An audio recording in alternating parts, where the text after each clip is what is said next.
Hello class, this is my speech titled Equal and Opposite Action.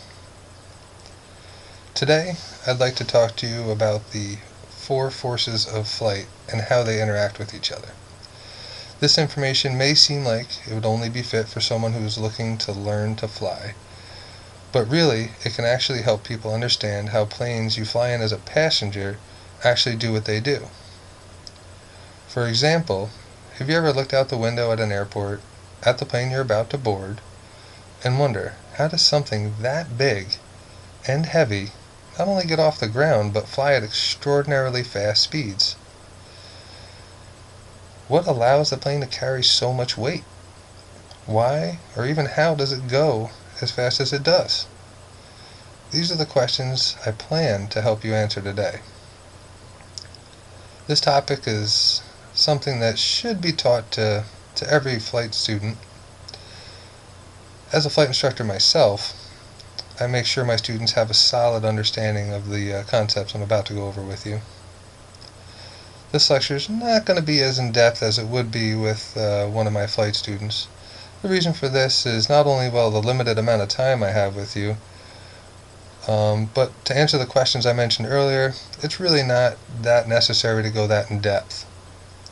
Another reason is, I did not think you'd appreciate me giving you assigned reading and textbooks you did not already have for college. As we know, those textbooks can be quite expensive. The flight students are required to read several chapters in two different books. The Jeppesen Private Pilot Guided Flight Discovery textbook and the Pilot's Handbook of Aeronautical Knowledge. Both of these books contain just about everything you would need to know about flying. The reading these students would be doing explains in a lot more detail things like how the wing creates lift and how the different forms of drag affect the plane. They're also required to have a lot better understanding of the different forms of thrust that are available, and again how they affect the aircraft. This information really, it isn't necessary to get a basic understanding of the topic. So let's get started. There are four basic forces that act on an aircraft in flight. These forces all interact with one another to provide a balance, or imbalance in some cases, that allow an aircraft to do what it does best: fly. These forces are thrust, drag, lift, and weight. I'll start by explaining how each one of these forces is generated. Then I'll explain how they interact with one another. First, how they interact while the aircraft's in flight itself. Then I'll get into a little more detail about how those forces interact in order for the plane to get up into the air. I'll start with thrust. Thrust is a force that provides the aircraft with forward movement. The engine generates this thrust, and in most cases the propeller that's attached to it, at least on smaller planes anyway. Larger planes, such as the jets you fly in to go on vacation for example, use jet propulsion. Jet engines provide a lot more thrust than engines with propellers do. I'll explain why it's important to understand how come they generate a lot more thrust a little bit later. But thrust itself is necessary to overcome the next force: drag. Drag is a rearward force that acts on an aircraft. This is caused by several different components on an aircraft. Things like the rivets, antenna, and other hardware can cause resistance that acts rearward on an aircraft. This type of drag is called parasite drag, because it does not physically do anything to actually help the aircraft fly. The wings, and the fuselage for that matter, also cause drag. This type of drag, though, is referred to as induced drag because it's necessary for the aircraft to generate lift or fly. The drag created by the wings is important because, as I mentioned earlier, it's what creates the next force: lift. Lift is an upward force exerted on an aircraft. The air flowing over the wings generates lift. the faster the air flows over the wings is directly related to the amount of lift they create. Earlier, as I mentioned, it's important to understand that jet propulsion provides a lot more thrust. This answers the question to how the planes you fly in to go on vacation are able to carry all that weight and go as fast as they do. The passenger planes you fly in, they use jet engines. These jet engines allow them to move a lot faster, which in turn allows them to carry a lot more weight. Which leads me to my last force, weight.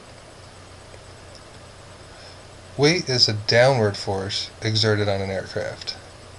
This force is the easiest one to understand. This force includes the weight of the aircraft itself and its contents, such as you, the passenger, and your luggage. This is the most important force an aircraft has to overcome. If it couldn't, it would basically just be a land vehicle. Now that I've explained how each force is generated, I'll explain how they interact. I'm sure you're familiar with the work of Sir Isaac Newton. His third law in particular stated, "For every action there is an equal and opposite reaction." This is true when all the forces are in balance.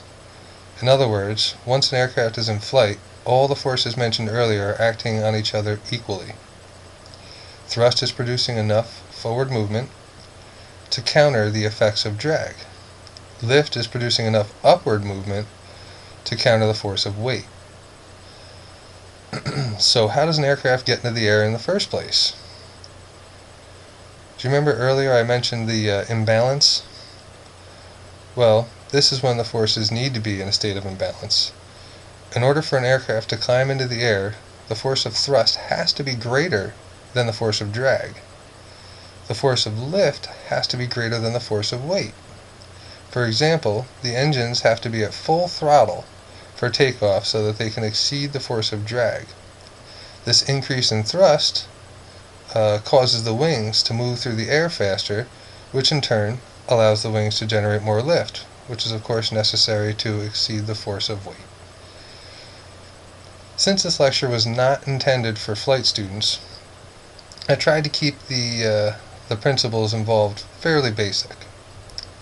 Hopefully now you have a better understanding of what the forces are that act on an aircraft and how they interact in the different phases of flight. If you'd like to learn more on this topic, you can refer to the books I mentioned earlier. In fact, the online version of the Pilot's Handbook of Aeronautical Knowledge is available for free on the FAA website.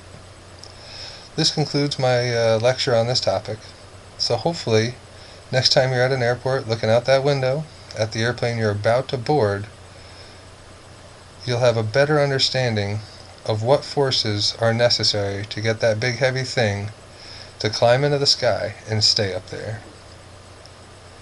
Thank you very much for listening. I hope you enjoyed, and have a great day.